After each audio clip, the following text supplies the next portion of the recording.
If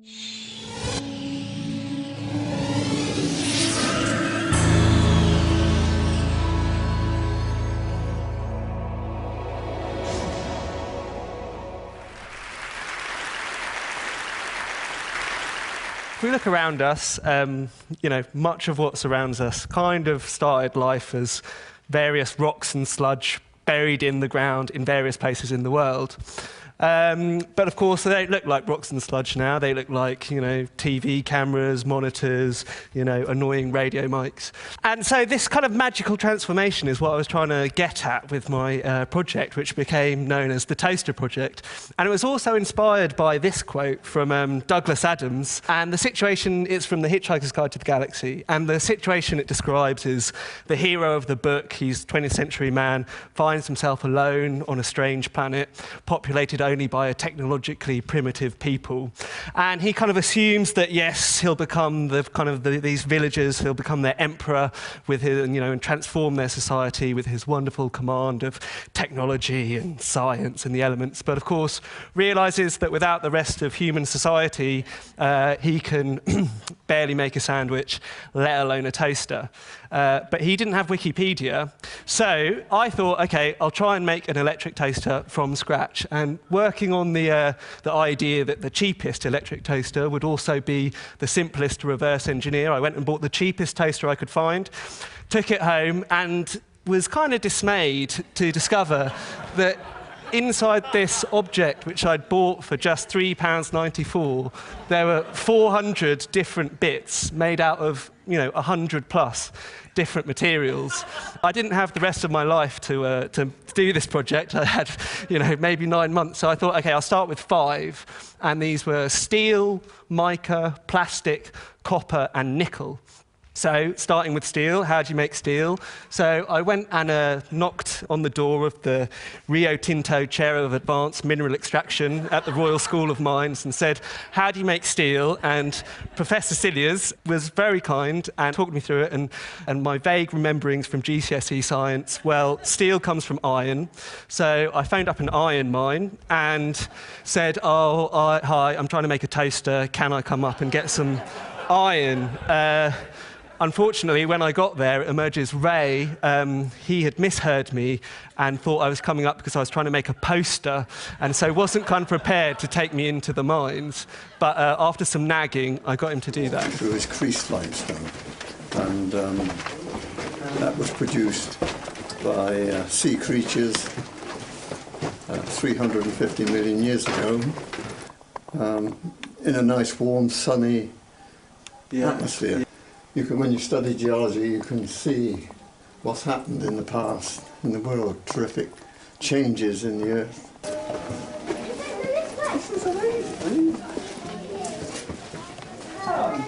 As you can see, they had the Christmas decorations up. And, of course, it wasn't actually a working mine anymore, because though Ray was a miner there, the mine had closed and had been reopened as a kind of a tourist attraction because, of course, it can't compete on the scale of operations which are happening in, South America, Australia, wherever. But anyway, I got my suitcase of iron ore and dragged it back to London on the train, and then was faced with the problem, OK, how do you make this rock into components for a toaster? So I went back to Professor Cilliers, and he said, go to the library. So I did. And was looking through the undergraduate textbooks on metallurgy, completely useless for what I was trying to do, because, of course, they don't actually tell you how to do it if you want to do it yourself, and you don't have, like, a smelting plant. So I ended up going to the History of Science library and looking at this book. This is the first textbook on metallurgy written in the West, at least. And there you can see that woodcut is basically what I ended up doing. But instead of a bellows, I had a leaf blower. And, that was something that reoccurred throughout the project, was, the smaller the scale you want to work on, the further back in time you have to go. And so this is, after a day and about half a night kind of smelting this iron, I dragged out this stuff, and it wasn't iron. But luckily, I found a patent online for industrial furnaces that use microwaves, and 30 minutes at full power, and I was able to finish off the process. So my next... The next thing I was trying to get was copper. Again, this mine was once the largest copper mine in the world. It's not anymore, but I found a kind of retired geology professor to take me down, and he said, OK, I'll let you have some water from the mine. And the reason I was interested in getting water is because water which goes through mines becomes kind of acidic and will start picking up, dissolving the minerals from the mine. And a good example of this is the Rio Tinto, which is in Portugal. As you can see, it's got lots and lots of minerals dissolved in it, so many such that it's now just a home for bacteria who really like acidic, toxic conditions. But anyway, the water I dragged back from the Isle of Anglesey, where the mine was, there was enough copper in it such that I could cast the pins of my metal electric plug. So the next thing, I was off to Scotland to get mica, and mica is a mineral, which is a kind of very good insulator and very good insulating electricity. That's me getting mica. And the last material I'm going to talk about today is plastic. And of course, my toaster had to have a plastic case. Plastic is the defining feature of cheap electrical goods. And so plastic comes from oil. So I phoned up BP and spent a good kind of half an hour trying to convince the PR office at BP that it would be fantastic for them if they flew me to an oil rig and let me have a jug of oil. BP obviously have a bit more on their mind now. But even then, they weren't convinced and said, OK, well, we'll phone you back. Never did. So I looked at other ways of making plastic, and you can actually make plastic from, obviously, oils which come from plants, but also from starches. So this is attempting to make potato starch plastic. And for a while, that was looking really good. I poured it into the mold, which you can see there, which I'd made from a tree trunk. And it was looking good for a while, but I left it outside because you had to leave it outside to dry. And unfortunately, I came back and there were snails kind of eating the unhydrolyzed bits of potato. So kind of out of desperation, I decided that I could think laterally. And geologists have actually christened, well, they're debating whether to christen the age that we're living in. They're debating whether to make it a new geological epoch called the Anthropocene, the age of man. And that's because geologists of the future would kind of see a sharp shift in the strata of rock that is being laid down now. So suddenly it would become kind of radioactive from Chernobyl and the kind of 2,000 or so nuclear bombs that have been set off since 1945. And there'd also be like an extinction event, like fossils would, suddenly disappear.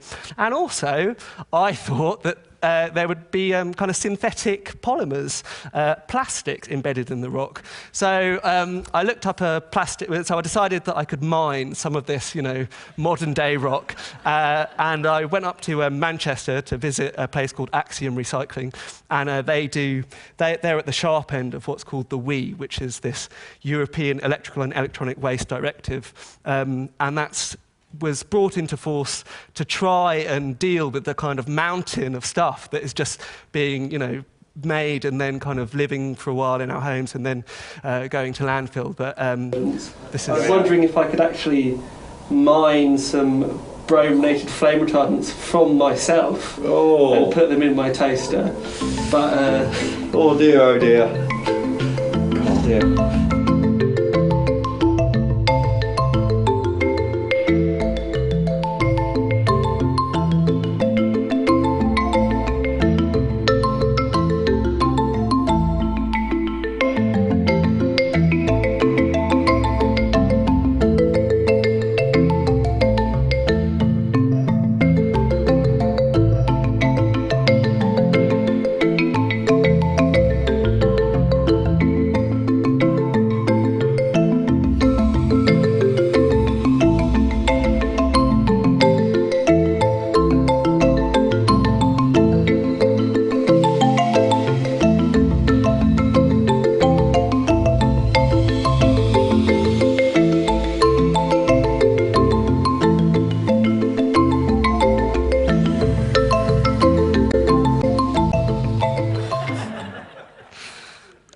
So there's a picture of my toaster.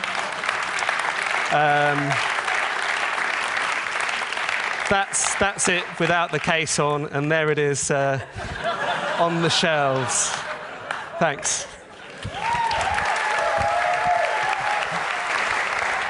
I'm told you did plug it in once. Yeah, I did plug it in. I don't know if you could see, but I was never able to make insulation for the wires. Kew Gardens were insistent that I couldn't come and, hack into their rubber tree. So the wires were uninsulated, so there was kind of 240 volts going through this homemade copper wires, homemade plug. And for about 5 seconds, the toaster toasted, but then, unfortunately, the element kind of melted itself.